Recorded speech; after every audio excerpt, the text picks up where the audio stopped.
নমস্কার বন্ধুরা, কেমন আছো তোমরা সবাই? আশা করি ভালো আছো। তোমরা তো আগের ভিডিওতে দেখেছো আমার বাবা শাক তুলতে গিয়েছিল, আমিও গিয়েছিলাম।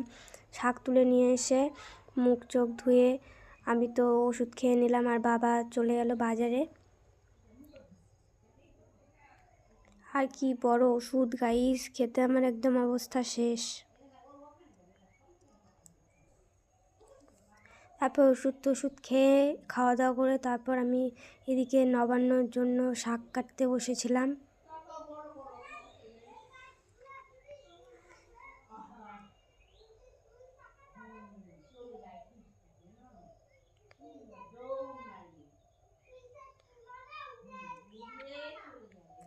আর এদিকে ভাই এসে বলছিল, যা দিদি আমাকে একটু ধুতিটা পরিয়ে দে, তো ওকে ধুতি পরিয়ে দিলাম। তারপর ওরা গেছিলো জমিতে ধানের আগলা কাটতে। তারপর ভাই, তারপর বাবা, ওরা চলে এসছে আগলা কেটে নিয়ে ধানের।